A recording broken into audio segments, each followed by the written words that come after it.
All right, cool. I'm your host, John Larkin. Thank you for joining me today. On the show, we will be covering a broad topic here, which is called periodization and how it applies to training if you are an athlete.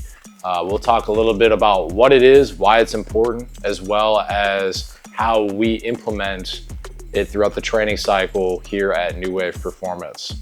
We'll also talk a little bit about the Week 6 recap that went down with Xavier and Waverly-Shell Rock, and then we will fast forward to Week 7. Can't believe it's Week 7 already of Iowa high school football, and we'll kind of preview that game as well. So stay tuned. This is definitely not an episode you don't want to miss. 809 subscribers as we speak.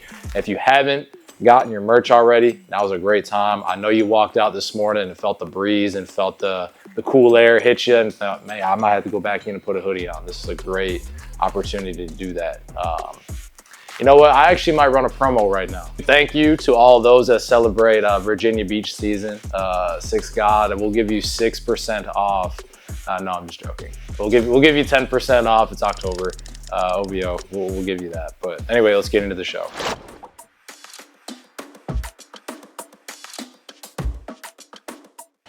What is periodization, or some people call it like a training cycle? What is it, and how does it work? So as an athlete, you go through various times of the year where you're either in a competition, you're in an off season, or you're even like in a preseason. So from a training standpoint and how you prepare your body during those different points of the year, they're all different in their own specific ways, and they all have different purposes, hence, periodization. So we'll just kind of like look at it from like a calendar perspective. So we'll just kind of use football players as being the primary example. So right now, a lot of football players, they're in season. So their training loads are going to be very, very low, and the type of volume that they're doing is very low, but the intensity would probably stay high. And the reason is because you want to maintain everything you built in the off season without inducing fatigue, which is usually caused by high volumes. And what I mean by high volumes is lots of sets, lots of reps, right? Intensity is more like I guess you could say like the effort, that's easier way to explain it to those who don't know.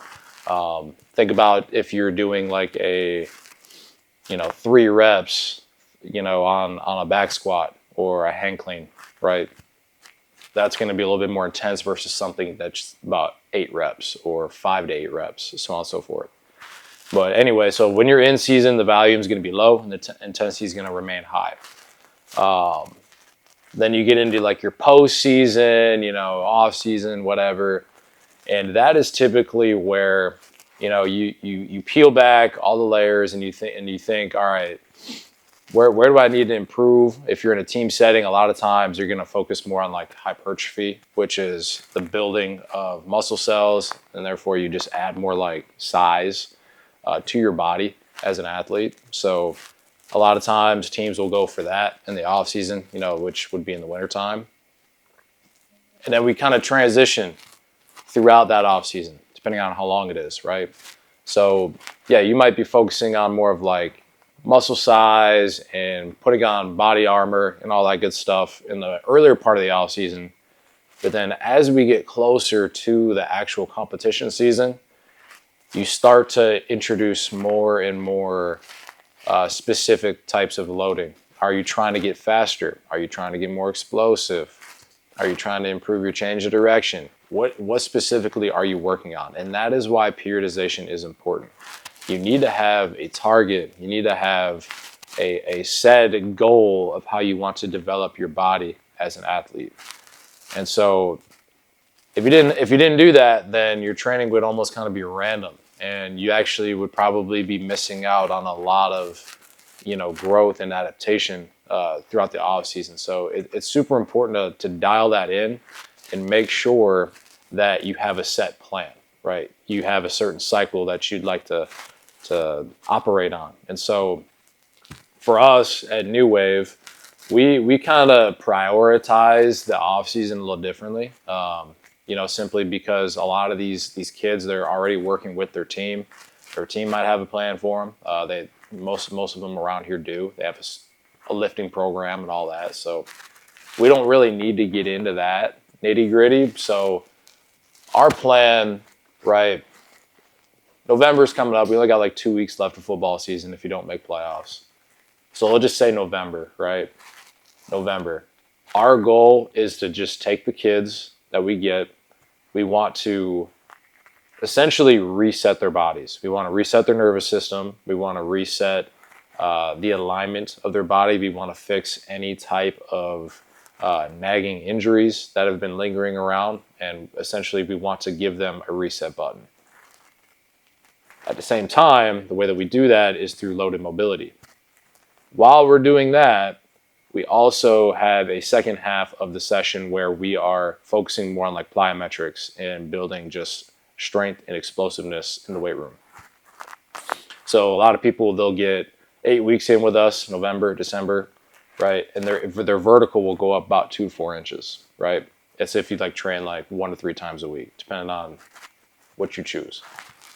And so the reason why we focus on plyos, like right after the season in that sense, is because, one, I'm trying to build a foundational sense of vertical power and strength, right? Keyword, vertical, right? Not horizontal, vertical. Once we do that, we've built that capacity and we've built those qualities. We kind of turn the page a little bit and we move into like January and February programming, right? Which is like right before track season. So that is when we move a little bit away from the weight room and we get more into like horizontal application of force, right? So you built up all these force producing capabilities in the vertical sense. Now we need to take all that and apply it horizontally through like resisted sprinting, braking and deceleration. That is a big staple of our programming in the early parts, is the braking and deceleration. Right, we want to teach those fundamentals. We want to teach acceleration fundamentals, and we want to teach braking fundamentals, right? Because a lot of these kids, when they come in, they aren't taught those things, and they just don't know the difference. So we kind of use that period, to build those qualities, those fundamentals up. And then we kind of turn the page again. Like track season comes, a lot of these kids, they're sprinting at maximum velocity. Right, they're getting all this high volume that I talked about earlier from the early part of their track season. So we kind of shift more into like the agility and change the direction side of things. And if you still want to get faster, if you're not in track, what we do for you is we just build up your starting strength and power, and then we also teach you running mechanics. So that's kind of like the way that we operate in that sense. We might start to introduce a little bit of football too, because we do offer football skills. We do a little bit of that in the springtime.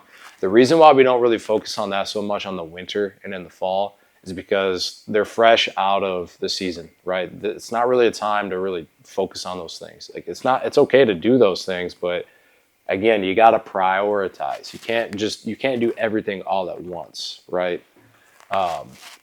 Depending on your philosophy, of course, but that's kind of the reason why we do that. Kind of treat it like a college program. The college programs, they play a lot later than what high schools do, but they don't just, as soon as the season's over, go right back into practicing football. No, they take a period to do other things, and then they introduce spring ball, closer to the competition season. So we kind of do the same thing, and then in the summer, obviously, it's all about just making sure we're fast, making sure we're explosive, and then, getting our skills down for sure. So where are we at now? We're in season. We're going to transition into the fall programming here in a few weeks. So make sure you stay tuned for that. If that's something you've been thinking about, or you know somebody that's done it already, ask them about it.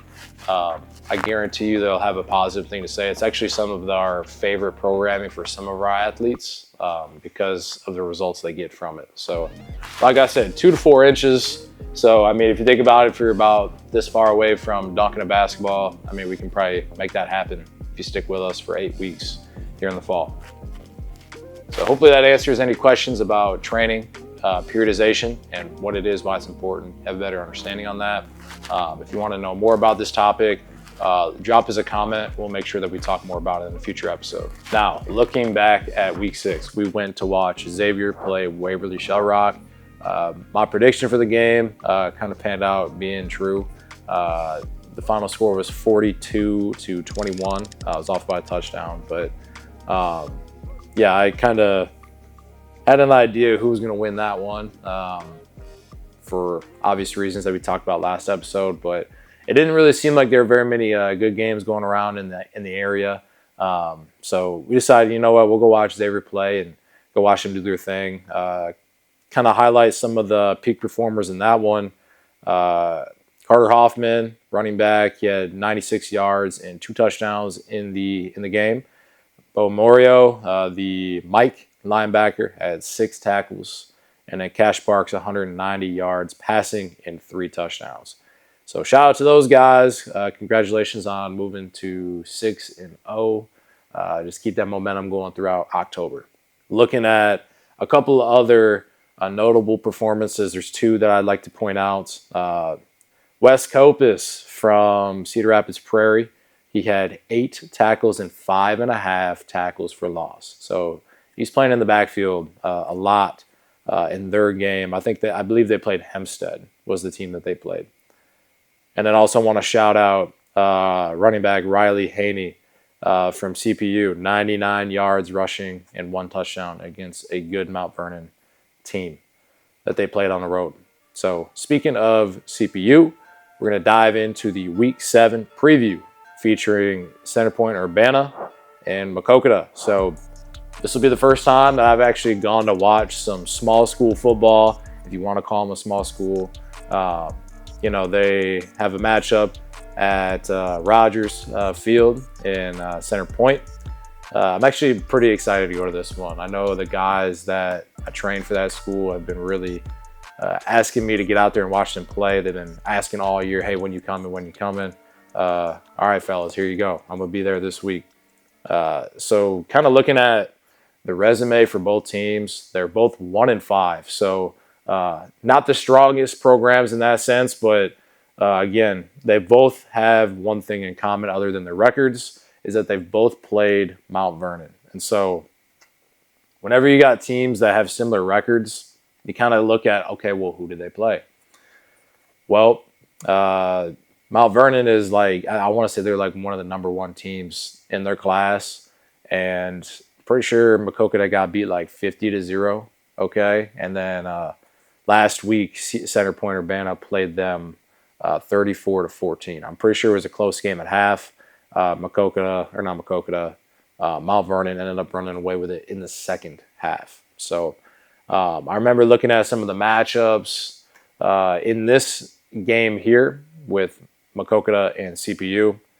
One of the things I did notice is that Maquoketa throws the ball about twice as much as what CPU does. However, Center Point has, I want to say, about 2/3 the amount of passing yards as what Maquoketa has. And so I'm thinking, oh, interesting. You know, like they throw the ball twice as much, but they don't have twice as much of the yards. So then you kind of think, all right, well, which offense is more efficient in that sense? You would probably lean towards CPU.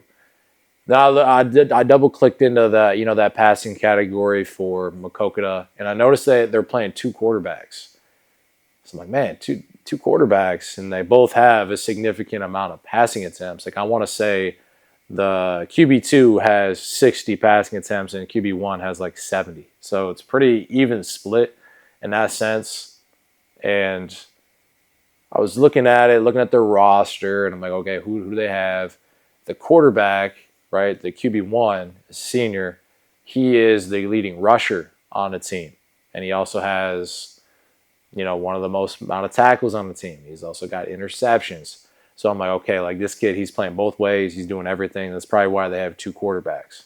But interesting approach from, Maquoketa. So we'll kind of see how that plays out. So he might be a player to watch in that one. But again, I think that when you look at the rushing category, Center Point has that one on lock. So They're a lot more efficient on the ground. They run the ball a little bit more. Wouldn't doubt it if they tried to possess the ball.